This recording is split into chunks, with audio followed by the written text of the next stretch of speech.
What's going on, everybody? Welcome into First Take. Hope you all had a fabulous weekend. Thank you for hanging with us. A wonderful holiday. Stephen A. Smith, Max Kellerman, I'm Molly Karen Rose. And gentlemen, I must confess, so I usually watch Red Zone, my former colleague Scott Hansen, for the games, but I had to watch Brady and Mahomes in full, sat there the whole time. And at the end, it got a little tight, Max Kellerman. I thought Brady was going to get the job done, but he didn't. Tom, talk to me. What happened? Left ourselves a big deficit to start, got off to a slow start, couldn't convert any third downs. Just poor execution early and get behind and players got to do a better job. We got to make the plays that are there. Everybody tried to hand us the Lombardi Trophy in August. You just don't throw guys out there with names. You got to practice. You got to learn to get in sync with each other. That takes time. Stephen A., let me ask you this. Was it Brady who cost the Bucs a win? No, it was not. And by the way, as an aside, Molly, before we get the show started, I told you last week about the yellow. It's slamming. Way to go. Now, let me get to this for you, football Stephen game A. yesterday. Okay. I appreciate it, but here's the deal, okay? When we look at yesterday, we can sit up there, we can point the finger at Tom Brady all we want to. I would say to you the name Carlton Davis. You ever heard of that name, Max Kellerman? Ever heard of that name? He would happen to be the cornerback for the Tampa Bay Buccaneers that was lined up opposite Tyreek Hill. Okay? Tyreek Hill, a 75-yard bomb. Tyreek Hill, another touchdown where he backflips into the end zone, showing nothing but utter disrespect for the Tampa Bay Buccaneers. Tyreek Hill, who had 203 receiving yards in the first quarter. And oh, by the way, not only was that a problem, you sort of felt so sorry for Carlton Davis. Why? Because Bruce Arians and Todd Bowles never decided to double up on Tyreek Hill, never decided to make sure you had help on the safety over the top. You put this brother in single coverage. I don't know if anyone has noticed, but DeAndre Hopkins, Julio Jones, and anybody else you want to mention, they studs, Michael Thomas, all big-time studs.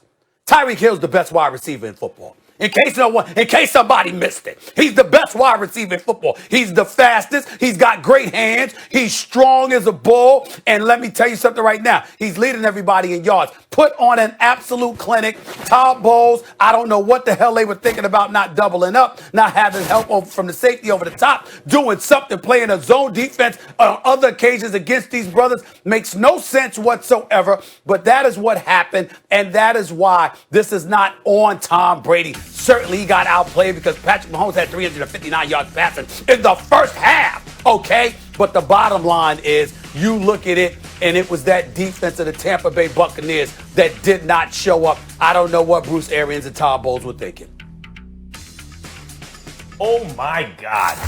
Here come the excuses. This is ridiculous. Let me tell you whose fault it was. It was Patrick Mahomes' fault that the Bucs lost. Patrick Mahomes, who basically ended the game in the first quarter. No, Brady couldn't make that up late. It was too much. In the first quarter, he and Tyreek Hill, yes, they put on a show. I guess if it's not Patrick Mahomes' fault, I guess it's Bruce Arians' fault, right? Like, that's the reason they lost. So since they only have one loss, and Mahomes does this to the whole league and avenge the team that beat them, right? I guess it's all the coaches' faults. Every time Mahomes and the Chiefs play someone, it's the other coach's fault. If only they would have done X, Y, or Z. They could have stopped Mahomes. Really? You want to go there? Let me explain something to you. Right now, I've been straight up the whole time. This season was about, was it more Brady or Belichick? It's one of the great sports debates in the history of American sports. More Brady or Belichick? Oh, we're about to find out. And what I say early on, I said I have to admit it. Brady's got weapons, but he knows what to do with them. He looks good using them. He has not fallen off the cliff. And I question, is this the first time in 20 years we can ask, is Belichick actually still the best coach in the NFL? Remember, I asked that out loud. I didn't say, no, he's not. I said, we could actually start asking that question. Right now, Brady looks better than Belichick. He set it up to look better than Belichick. He left Belichick without a quarterback, right? Belichick wanted to go to Garoppolo. Brady went to Kraft, had Garoppolo shipped out of town. So he set it up for himself. Brady's going to look better. But nevertheless, I was just straight up and down. Yup, Brady looks better. Who looks better right now? What's going on right now? Belichick is now a single game under 500, 3 quality wins on the season against really good teams, 2 plays away from being a couple games over 500 with nothing. No defense, no offense, nothing. Fewer weapons than Brady had last year. An injury recovering, comeback and quarterback in a new system. 1 game under 500. Brady's got an embarrassment of riches. Stephen A., you're talking about because Bruce Arians isn't perfect? No one's perfect. You know who Belichick is? He's Floyd Mayweather. Floyd used to say, don't make no mistakes. Because Floyd would make fewer mistakes than the other guy. That's Belichick. Brady doesn't have that anymore. Now he has a regular coach. Bruce Arians is good, but he's a regular coach. And you want to blame yesterday on Bruce Arians? No. No, the difference in the game was Mahomes. And if you switched quarterbacks, obviously the Bucs would have won. Well, first of all, this isn't a history class or from Columbia. Damn sure ain't a sports history class. The question was, did Tom Brady cost the Buccaneers a win yesterday?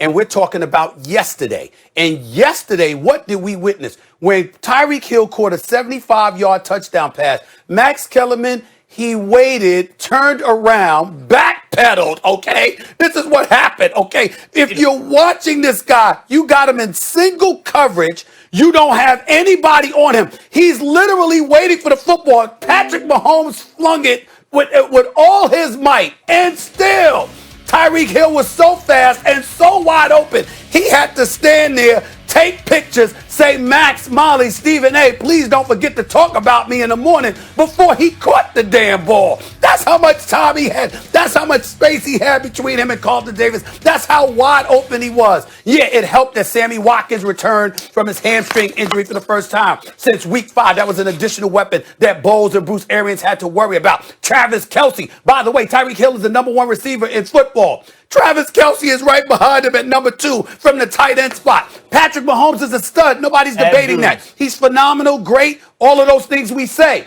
But in the end, I'm talking about yesterday. Just look at Tampa's defense.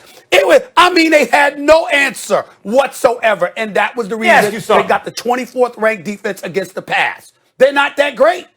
Tyreek Hill is a bad dude. So is Travis Kelce. The baddest man on the planet is Patrick Mahomes. That's actually the baddest dude. Who's most responsible? Patrick Mahomes. More than either coach, more than any of the quarterbacks or position skills players. The 30 touchdown, 2 interception guy, the Super Bowl MVP after he won MVP guy, that dude was most responsible. Let me ask you something, Stephen A. At the end of that game, when the Bucs were coming back on them, was that Brady doing that? Because it seems to me, when the things aren't going well, it's Bruce Arians' fault. And then when things are going well, it's Tom Brady's credit. Is that how it works? I'm just curious. When they were coming back, was that good Brady? Or was that good? I guess, was that good Arians? I'm answering it. You asked the question. Did you ask a question? I thought you asked a question. I'm going to give you an answer. Sometimes it is and sometimes it isn't. If I'm watching a football game, Max, I'll answer the question in this form by giving you the question, by giving it right back to you. Did you see how open these damn receivers, Tyreek Hill specifically, did you see how open he was? How wide open that was he was? Bad Arians, right?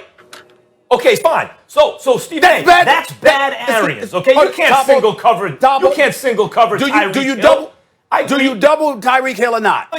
Do you double Tyreek Hill or not? You have to. You have no choice. You have to. He's a return specialist originally who can catch. No, they didn't. So Stephen A., is that bad Arians? That's bad Arians. Let's agree, okay? So is it good Arians later in the game when the Bucs come back on them? Is that good Arians? Does that get mixed in, or is that all Brady? Because if that's bad Arians, then later in the game when the offense is working and the defense clamps down, that's got to be good Arians, right? Or does the credit go somewhere else? That's fine, but what I'm saying is they came back, but you still needed a defense to try and stop them so they could get the ball back. It was 27-24 with 4 minutes left, and they couldn't get the ball back because the defense couldn't stop them. All right, fellas, we're gonna have a lot more on this later because there was a lot of firsts yesterday. There's been a lot of firsts in 2020, including our Giants, by